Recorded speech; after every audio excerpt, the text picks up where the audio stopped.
আসসালামু আলাইকুম। আরেকবার স্বাগত জানাচ্ছি আপনাদেরকে মিস্টার ব্যাংকার চ্যানেলে। আশা করি আপনারা ভালো আছেন, সুস্থ আছেন। আমরা আমাদের পথ পরিক্রমায় গুটি গুটি পায়ে কিন্তু আর্টিকেল 10-এ চলে এসেছি। আজকে আমাদের আলোচনার বিষয় হচ্ছে ইউসিপি 600 আর্টিকেল 10 অ্যামেন্ডমেন্টস। আর্টিকেল 10-এ চলে এসেছি মানে আমরা কিন্তু আসলে অলমোস্ট ইউসিপির 25% আজকে শেষ করে ফেলবো। যেহেতু 39টা আর্টিকেল আছে, আমরা আর্টিকেল 10-এ মানে হচ্ছে মোর দেন 25% কমপ্লিট হয়ে যাচ্ছে। অ্যামেন্ডমেন্ট বিষয়টি আসলে কম বেশি সবাই প্র্যাকটিক্যালি পরিচিত আছেন যারা এই ফিল্ডে কাজ করেন। এলসিতে কখনো কখনো এমন হয়েছে যে দিনে আমরা এলসির চেয়ে হয়তো অ্যামেন্ডমেন্টই বেশি করে থাকতাম। পার এলসি কখনো কখনো দেখা গেছে গড়ে 4-5টা করে অ্যামেন্ডমেন্ট। সর্বোচ্চ আমার লাইফে আমি বোধহয় 20-22টা, আমার ক্যারিয়ারে আর কি 20-22টা পেয়েছি। কেউ কেউ হয়তো আরো বেশি পেয়ে থাকতে পারেন। তো যাই হোক, আজকে অ্যামেন্ডমেন্ট যেহেতু এই লেটার অফ ক্রেডিট অপারেশনের একটি অবিচ্ছেদ্য অংশ, তাই আজকের আলোচনাটা সেই অংশ নিয়েই কিছু এখানে আলোকপাত করা হয়েছে, কিছু গাইডলাইন দেওয়া হয়েছে এই আর্টিকেলে। আজকের এই আলোচনা এখানে 6টা পয়েন্ট আছে। তো 6টা পয়েন্টের মধ্যে দু একটা একটু কষ্ট করে একটু বুঝতে হবে, বাকিগুলো সাধারণ কথাবার্তা। তো আমরা শুরু করি পয়েন্ট এ দিয়ে। UCP 600, Article 10, Amendments, Point A. Except as otherwise provided by Article 38. ভাই শুরুই হলো আপনার একটা এক্সেপশন দিয়ে। তো যেখানেই এক্সেপশনকে আপনার অত আলাদা করে আপাতত মনে রাখার দরকার নেই, আপনি ধরে নেন এক্সেপশন বাদের নর্মালটুকু আমরা বোঝার চেষ্টা করি। Except as otherwise provided by article 38, এটুকু বাদ রাখলাম। A credit can neither be amended nor cancelled without the agreement of the issuing bank, the confirming bank if any, and the beneficiary. আহ, আমরা জানি যে এলসি অ্যামেন্ডমেন্ট করতে গেলে সাধারণত দেখা যায় যে আমাদের মোস্ট অফ দ্য কেসে আমরা দেখি অ্যাপ্লিক্যান্ট যখন একটি এলসি অ্যামেন্ডমেন্ট করতে আসে, আমরা এলসি অ্যামেন্ডমেন্ট করে দিই। অলমোস্ট 90-95% বা তার চেয়েও বেশি পার্সেন্ট সময়ই দেখা যায় যে অ্যাপ্লিক্যান্ট আসে এবং আমরা যেই ব্যাংকার হিসাবে যে এলসিটি করে দিই, সাধারণত তাই গৃহীত হয়ে থাকে। কিন্তু তাই গৃহীত হয়ে থাকে তার মানে এই না যে এখানে আসলে আমরা যা রিকোয়েস্ট করে দিলাম তাই বাই ডিফল্ট অ্যাকসেপ্টেড। এখানে অবশ্যই খুব বড় একটা ভূমিকা পালন করছে বেনিফিশিয়ারির acceptance of the amendment or agreement with the amendment. Beneficiary agree না করলে আসলে এখানে কোনো এলসি হতে পারবে না। অ্যাপ্লিক্যান্ট যতই আসুক, ইস্যুইং ব্যাংক যতই এলসি ইস্যু করে দিক, বেনিফিশিয়ারি অ্যাগ্রি না করা পর্যন্ত এলসি আসলে অ্যাকসেপ্টেড হয়েছে বলে ধরে নেওয়া যাবে না। এখানে এটাই বলছে, a credit can neither be amended nor cancelled without the agreement of the issuing bank, the confirming bank if any, and the beneficiary. তার মানে একটা এলসি অ্যামেন্ডমেন্ট হতে গেলে অবশ্যই ইস্যুইং ব্যাংক এবং অ্যাটলিস্ট বেনিফিশিয়ারির মধ্যে একটা অ্যাগ্রিমেন্ট থাকতে হবে। এখানে কনফার্মিং ব্যাংকের কথা বলা হয়েছে ইফ এনি, কিন্তু কনফার্মিং ব্যাংকের ইনভলভমেন্টও এখানে গুরুত্বপূর্ণ। তবে আসলে কনফার্মিং ব্যাংকের অ্যাগ্রিমেন্ট ছাড়া এলসি অ্যামেন্ডমেন্ট আসলে সম্ভব। সম্ভব এই সেন্সে, ধরেন একটা এলসি ভ্যালু $5 লাখ। $5 লাখ একটা এলসি ভ্যালু, ইস্যুইং ব্যাংক এবং বেনিফিশিয়ারি দুইজন এগ্রি করলো যে হ্যাঁ এটাকে আরো $2 লাখ ভ্যালু ইনক্রিজ করা হবে। তো এলসি করা হলো, ইস্যুইং ব্যাংক এবং বেনিফিশিয়ারি অ্যাগ্রিড যে তারা এই এই অ্যামেন্ডমেন্ট তারা মানে অ্যামেন্ডমেন্ট করতে চায় বা মেনে নিচ্ছে। কিন্তু মাঝখানে কনফার্মিং ব্যাংক বলল যে না, আমি রাজি না, অ্যাগ্রিমেন্টে আসতে পারলো না ইস্যুইং ব্যাংক এবং বেনিফিশিয়ারির মধ্যে। তো তাই যদি হয়, কনফার্মিং ব্যাংকের এখানে বড় জোর, কনফার্মিং ব্যাংক যে কাজটা করতে পারে সেটা হচ্ছে সে বলতে পারে যে আমি এই অ্যামেন্ডমেন্টে অ্যাকসেপ্ট করি না, অ্যামেন্ডমেন্টে আমি কনফার্মেশন এক্সটেন্ড করব না। তাহলে যেটা হবে, বেনিফিশিয়ারির জন্য এই যে 5 লাখ যেটা কনফার্মড এলসি, তারপরে 2 লাখ যেটা অ্যামেন্ডমেন্ট হয়ে ভ্যালু ইনক্রিজ, বেনিফিশিয়ারি এবং ইস্যুইং ব্যাংক যদি অ্যাগ্রি থাকে তাহলে বেনিফিশিয়ারির জন্য কিন্তু এই এলসিটি $7 লাখ হয়ে যাচ্ছে। শুধু একটু মাথায় রাখতে হবে, $5 লাখ পর্যন্ত তার কনফার্মেশন আছে, বাকি $2 লাখ কনফার্মেশন নেই। তার মানে কনফার্মিং ব্যাংক অ্যাগ্রি না করলেও ইনফ্যাক্ট আসলে এলসি অ্যামেন্ডমেন্ট সম্ভব যদি অ্যাপ্লিক্যান্ট এবং বেনিফিশিয়ারি অ্যাগ্রি করে। কিন্তু অ্যাপ্লিক্যান্ট এবং বেনিফিশিয়ারি অ্যাগ্রি না করলে সেই অ্যামেন্ডমেন্ট আসলে পসিবল না। এখন except as provided by article 38 কেন বলা হলো? কারণ আর্টিকেল 38-এ আর্টিকেল 38 বলা হয়েছে ট্রান্সফারেবল ক্রেডিট নিয়ে। তো ট্রান্সফারেবল ক্রেডিটে আপনার ট্রান্সফারিং ব্যাংকের কিছু ফ্রিডম দেয়া আছে, এখানে রুলসেই দেয়া আছে যে চাইলে কিছু কিছু জায়গায় ভ্যালু চেঞ্জ করা যাবে, যেমন unit price, LC value, period of presentation, এই ধরনের কিছু অপশন আছে যে চাইলে চেঞ্জ করা যাবে। তো এই কারণে এটাকে এক্সেপশন হিসেবে রাখা হয়েছে এবং বলা হয়েছে যে আর্টিকেল 38 বাদে সাধারণত ইস্যুইং ব্যাংক, যদি কনফার্মিং ব্যাংক থাকে তাহলে কনফার্মিং ব্যাংক এবং বেনিফিশিয়ারি অ্যাগ্রিমেন্ট ছাড়া এলসি অ্যামেন্ডমেন্ট সম্ভব নয়। এরপর আমরা চলে যাচ্ছি point B, article 10.b। An issuing bank is irrevocably bound by an amendment as of the time it issues the amendment.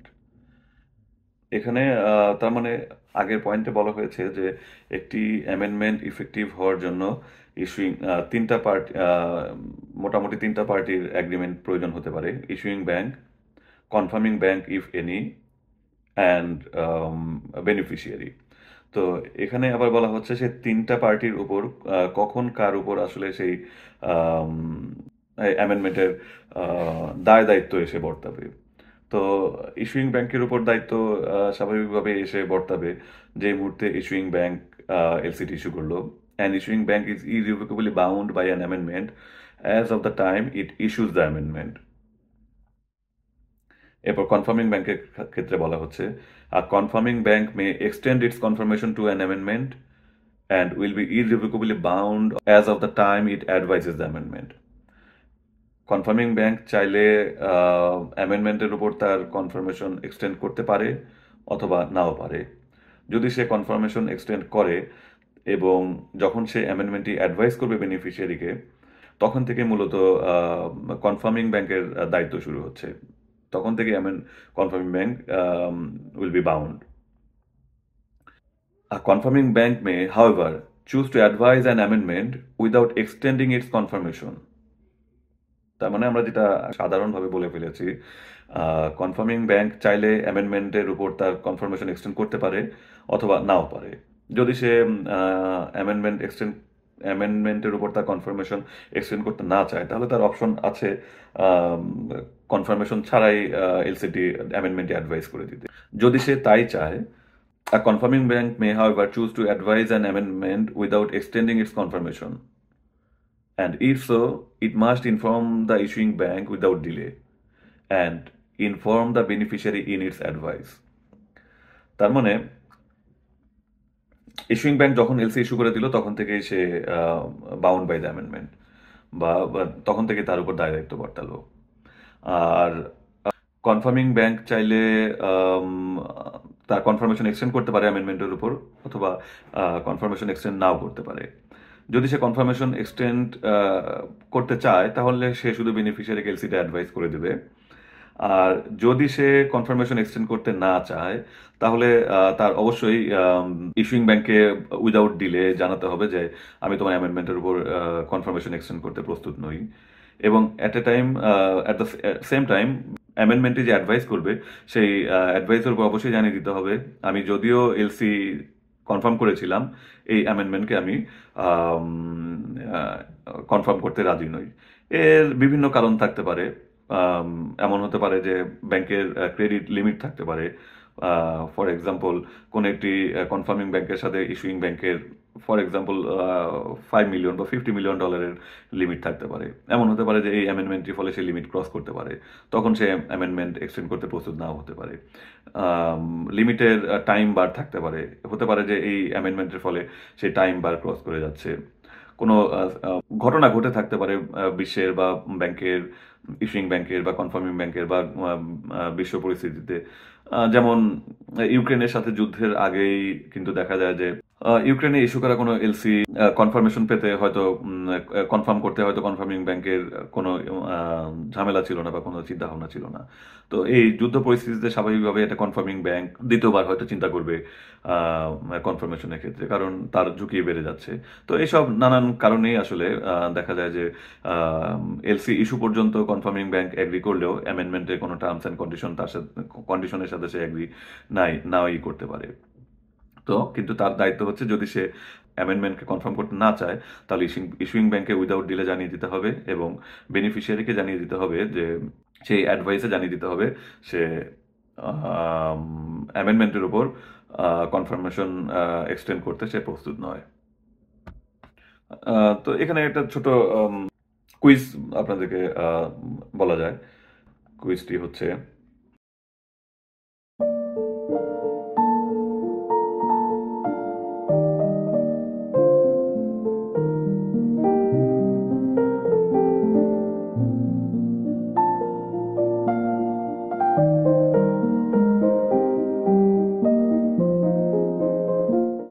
এরপর আমরা আরেকটি কুইজ দেখে নিচ্ছি।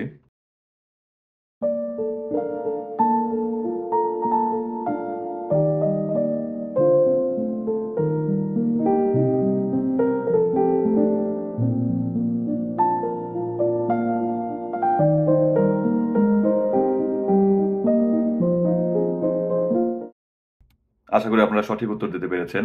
কুইজের অ্যান্সারটি কমেন্ট বক্স থেকে আপনারা দেখে নিতে পারেন। এরপর আমরা চলে যাচ্ছি পয়েন্ট সিতে। পয়েন্ট সিটা একটু অ্যাটেনশন ডিমান্ড করে।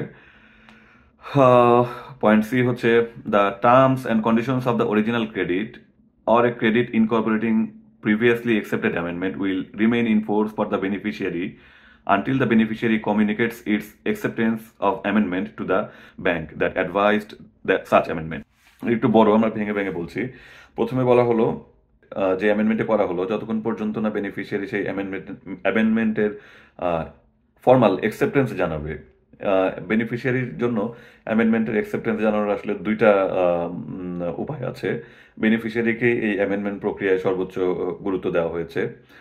তো সর্বোচ্চ গুরুত্ব দেওয়া হয়েছে এবং বেনিফিশিয়ারির অ্যাকসেপ্টেন্সকে কম্পালসারি করা হয়েছে এবং সেই কম্পালসারির মধ্যে বেনিফিশিয়ারি হাতে আবার দুটি অপশন দেওয়া হয়েছে যে সে অ্যাগ্রি করে কি করে না সেটা জানানোর জন্য। অনেক সময় হয় না যে আপনারা প্রেম করতে গেলেন, মুখে বললেন যে আমি তোমাকে ভালোবাসি, আপনার পার্টনারও বা আপনার সেই ভালোবাসার মানুষটিও মুখেই বললো হ্যাঁ আমিও তোমাকে ভালোবাসি, প্রেম ভালোবাসা হয়ে গেল। তবে অনেক ক্ষেত্রেই দেখা যায় যে প্রকৃত প্রেম শুধুই হ্যাঁ আমিও ভালোবাসি ধরনের উত্তর দেয় না। প্রকৃত প্রেম দেখা যায় যে তার আচার ব্যবহার বা কাজকর্মের মাধ্যমে বুঝিয়ে দেয় যে হ্যাঁ আমিও তোমাকে ভালোবাসি। তো এখানে বেনিফিশিয়ারির হাতেও এরকম আসলে দুটি অপশন দেওয়া হয়েছে। এক হচ্ছে সেই ফর্মাল অপশন যে অ্যামেন্ডমেন্ট করা হলো, বেনিফিশিয়ারি অ্যামেন্ডমেন্টটি পেয়ে আমাদের বিয়ের মতো হয়তো বললো যে হ্যাঁ কবুল। তো সেরকম অ্যামেন্ডমেন্ট হাতে পাওয়ার পরে বেনিফিশিয়ারিকে ফর্মালি বলতে হবে যে হ্যাঁ আমি এই অ্যামেন্ডমেন্টে রাজি, অথবা তার কার্যক্রমের মাধ্যমে বোঝাতে হবে যে হ্যাঁ সে এই অ্যামেন্ডমেন্টে রাজি অথবা রাজি না। তো এখানে প্রথম অপশনটা হচ্ছে বলা হচ্ছে, the terms and conditions of the original credit or a credit incorporating previously accepted amendment will remain in force for the beneficiary until the beneficiary communicates its acceptance of the amendment to the bank that advised such amendment. তার মানে beneficiary যতক্ষণ পর্যন্ত formally হোক informally হোক কাজকর্মের মাধ্যমে হোক, যতক্ষণ পর্যন্ত না তার অ্যাকসেপ্টেন্সের কথা জানাবে ততক্ষণ পর্যন্ত কিন্তু এলসিটি অ্যামেন্ডমেন্ট হবে না বলেই ধরে নেওয়া হবে এবং মূল যে এলসিটি তার যে টার্মস অ্যান্ড কন্ডিশনস ছিল অথবা প্রিভিয়াস যদি কোনো অ্যামেন্ডমেন্ট হয়ে থাকে যেটা বেনিফিশিয়ারি অলরেডি অ্যাকসেপ্ট করেছে সেগুলোই কিন্তু আসলে বেনিফিশিয়ারির জন্য প্রযোজ্য হবে। হয়তো আপনি থার্ড বা ফোর্থ অ্যামেন্ডমেন্ট করেছেন, বেনিফিশিয়ারি এখন পর্যন্ত তার ফোর্থ বা ফিফথ যে অ্যামেন্ডমেন্ট করেছেন লেটেস্ট অ্যামেন্ডমেন্ট সেটার অ্যাকসেপ্টেন্স জানায়নি। তার মানে হচ্ছে বেনিফিশিয়ারির জন্য প্রযোজ্য হচ্ছে প্রথম এলসিটি এবং দ্বিতীয়, তৃতীয়, চতুর্থ যেই আপনি অ্যামেন্ডমেন্টগুলো করেছেন সেই পর্যন্ত কিন্তু বেনিফিশিয়ারির উপর টার্মস অ্যান্ড কন্ডিশনসগুলো অ্যাপ্লিকেবল হবে। আপনি যে ফিফথ অ্যামেন্ডমেন্টটি করেছেন, যতক্ষণ পর্যন্ত বেনিফিশিয়ারি প্রকাশ্যে বা কাজকর্মের মাধ্যমে অ্যাকসেপ্টেন্স না দেবে, ততক্ষণ পর্যন্ত কিন্তু এলসি ওই আগ পর্যন্তই রয়ে যাবে, ধরে নেওয়া হবে বেনিফিশিয়ারি এখনো অ্যাকসেপ্ট করেনি। এরপরে একটু বলা হয়েছে, the beneficiary should give notification off acceptance or rejection of an amendment. বেনিফিশিয়ারিকে মাস্ট বলা হয়নি, শুড বলা হয়েছে। বেনিফিশিয়ারি উচিত যে অ্যামেন্ডমেন্টটি সে গ্রহণ করেছে কি গ্রহণ করেনি সেটা জানানো, কিন্তু বাধ্য করা হয়নি যে beneficiary must give notification off acceptance or rejection. বলা হয়েছে beneficiary should give notification off acceptance or rejection. In practice আমরা প্রায় কখনোই দেখতে পাই না যে বেনিফিশিয়ারি ফর্মালি জানায় যে হ্যাঁ আমি গ্রহণ করলাম। বেনিফিশিয়ারি তার প্রেজেন্টেশনের মাধ্যমে প্রমাণ করে যে হ্যাঁ আমি অ্যামেন্ডমেন্ট গ্রহণ করেছি অথবা গ্রহণ করিনি। কিন্তু এখানে আশা প্রকাশ করা হয় যে beneficiary should give notification off acceptance or rejection of an amendment. আপনি প্রেমের প্রস্তাব দিলেন, তারও উচিত আসলে ক্লিয়ারলি জানিয়ে দেওয়া যে হ্যাঁ আমিও তোমাকে ভালোবাসি অথবা আমি ভালোবাসি না। কিন্তু বেশিরভাগ ক্ষেত্রেই লাজ লজ্জা বা নানান কারণেই হোক জানানো হয়ে ওঠে না। তো পরবর্তীতে আমাদের আচার ব্যবহারের মাধ্যমে আসলে বুঝতে হয় যে হ্যাঁ যাকে অফার করা হয়েছে সেই অফারটি গৃহীত হয়েছে কি গৃহীত হয়নি। তো এখানেও তেমনি বেনিফিশিয়ারির উচিত যখন প্রেমের প্রস্তাব দিবে মেয়েটির বা ছেলেটির উচিত জানিয়ে দেওয়া যে হ্যাঁ আমি ভালোবাসি অথবা বাসি না। বেনিফিশিয়ারির উচিত যে আমি তোমার এলসিটি অ্যামেন্ডমেন্টটি গ্রহণ করেছি অথবা করিনি। কিন্তু সাধারণত দেখা যায় যে বেশিরভাগ ক্ষেত্রেই তা হয়ে ওঠে না। আলটিমেটলি আমাদেরকে বুঝে নিতে হয় যে সেই বেনিফিশিয়ারির প্রেজেন্টেশন থেকে, যেমন ব্যক্তিগত জীবনে সেই প্রিয় মানুষটির আচার ব্যবহার থেকে আমাদেরকে বুঝে নিতে হয় তার ভালোবাসার স্বীকৃতি বা অস্বীকৃতির বিষয়টি। এরপরে যেটা বলা হয়েছে, if the beneficiary fails to give such notification.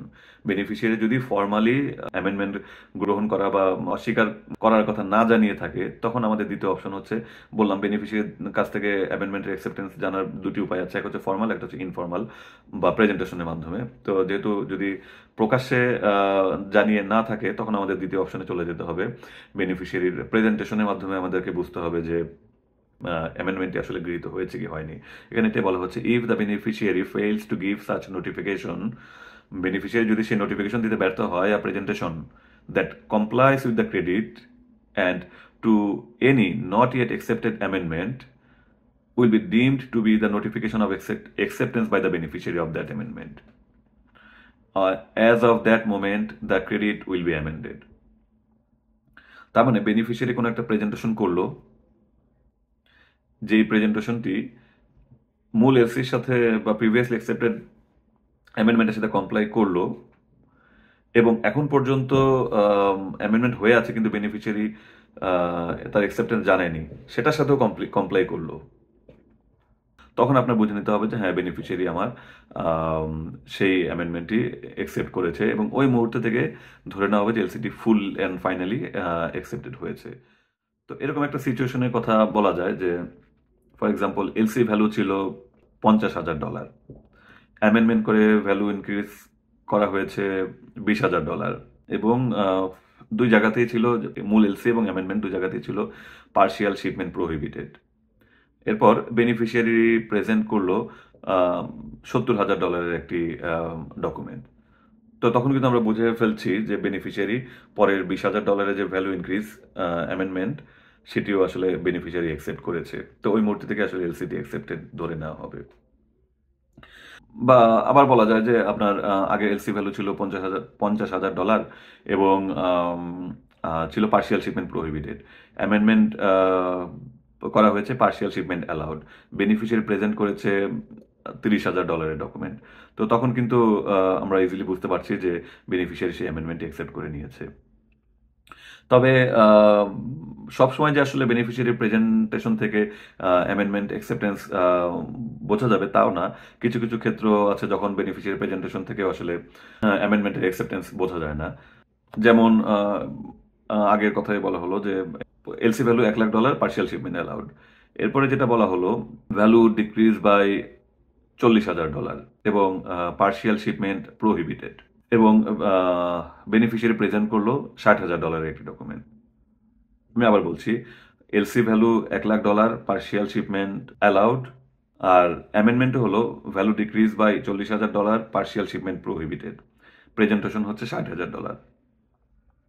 তো এখান থেকে কিন্তু আসলে বুঝতে পারা যাচ্ছে না যে বেনিফিশিয়ারি অ্যামেন্ডমেন্টটি অ্যাকসেপ্ট করেছে কি করেনি। তো এইসব ক্ষেত্রে আসলে বেনিফিশিয়ারির এক্সপ্রেস অ্যাকসেপ্টেন্সই আসলে প্রয়োজন। তো এই হচ্ছে এটুকু পর্যন্ত আমরা যা পড়লাম, ইস্যুইং ব্যাংক, কনফার্মিং ব্যাংক এবং বেনিফিশিয়ারি। ইস্যুইং ব্যাংকের রেসপন্সিবিলিটিকে বলা যায় যে যেই মুহূর্তে ইস্যু করলো, সুইফট সেন্ড হয়ে গেল, সেই মুহূর্তে থেকে আসলে ইস্যুইং ব্যাংকের লাইবিলিটি শুরু হয়ে গেল অ্যামেন্ডমেন্টের ক্ষেত্রে। কিন্তু ওই মুহূর্তে থেকেই কিন্তু আসলে এলসিটাকে অ্যামেন্ডেড হয়েছে বলার সুযোগ নেই। তারপর কনফার্মিং ব্যাংক, যে মুহূর্তে কনফার্মিং ব্যাংক তার কনফার্মেশন এক্সটেন্ড করলো, সেই মুহূর্তে থেকে কনফার্মিং ব্যাংকের লাইবিলিটি শুরু হয়ে গেল। কিন্তু সেই মুহূর্তেও আসলে এলসি অ্যামেন্ডেড হয়ে গেছে বলার সুযোগ নেই। যেই মুহূর্তে বেনিফিশিয়ারি তার ফর্মাল অ্যাকসেপ্টেন্স জানালো, অথবা ফর্মাল অ্যাকসেপ্টেন্স জানানো হলো কিন্তু অ্যামেন্ডমেন্ট অনুযায়ী ডকুমেন্ট প্রেজেন্ট করলো, সেই মুহূর্ত থেকে আসলে অ্যাকচুয়ালি আমরা বলতে পারি যে হ্যাঁ, এলসি ফাইনালি অ্যামেন্ডেড হলো।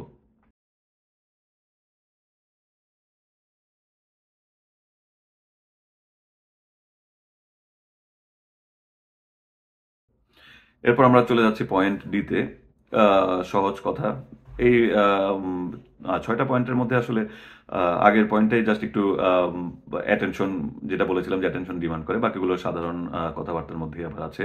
যেমন এই পয়েন্টটি, ECB 600 Article 10D, a bank that advises an amendment should inform the bank from which it received the amendment of any notification of acceptance or rejection. তো বেনিফিশিয়ারি যদি ফর্মালি অ্যাডভাইজিং ব্যাংকে জানায় যে আমি অ্যাকসেপ্টেন্সটি অ্যামেন্ডমেন্টটি অ্যাকসেপ্ট করলাম অথবা অ্যাকসেপ্টেন্সটি রিজেক্ট করলাম, advising ব্যাংকেরও দায়িত্ব হচ্ছে পূর্ববর্তী ব্যাংকে সেই তথ্যটি জানিয়ে দেওয়া। যেমন যদি শুধু ইস্যুইং ব্যাংক, অ্যাডভাইজিং ব্যাংক এবং বেনিফিশিয়ারি থেকে থাকে, তাহলে বেনিফিশিয়ারি কোনো অ্যাকসেপ্টেন্স জানালে অ্যাডভাইজিং ব্যাংকের উচিত ইস্যুইং ব্যাংকে সেটা জানিয়ে দেওয়া। যদি চেইন আরও বড় হয়ে থাকে, issuing bank, first advising bank, second advising bank, beneficiary, তাহলে বেনিফিশিয়ারি যদি কোনো অ্যাকসেপ্টেন্স অথবা রিজেকশন জানিয়ে দিয়ে থাকে সেকেন্ড অ্যাডভাইজিং ব্যাংকে, সেকেন্ড অ্যাডভাইজিং ব্যাংক সেটা ফার্স্ট অ্যাডভাইজিং ব্যাংকে, ফার্স্ট অ্যাডভাইজিং ব্যাংক সেটা ইস্যুইং ব্যাংকে জানিয়ে দেওয়া উচিত আর কি।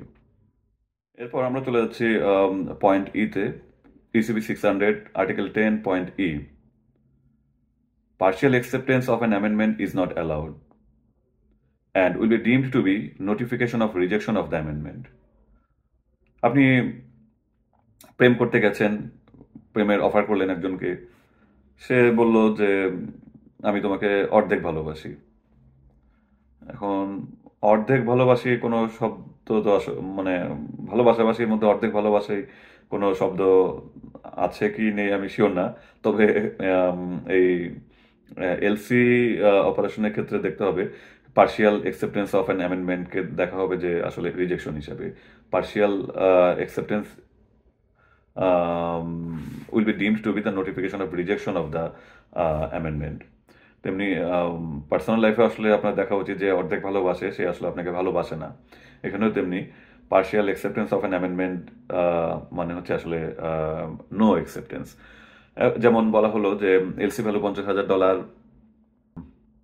মূল এলসিতে এক্সপায়ারি ডেট ছিল 20 জুলাই, অ্যামেন্ডমেন্ট করা হলো এক্সপায়ারি ডেট 20 আগস্ট, এবং বলা হলো এই যে অ্যামেন্ডমেন্ট চার্জ এটা বেনিফিশিয়ারি বিয়ার করবে এবং ফার্স্ট পেমেন্ট থেকে এটা কেটে রাখা হবে।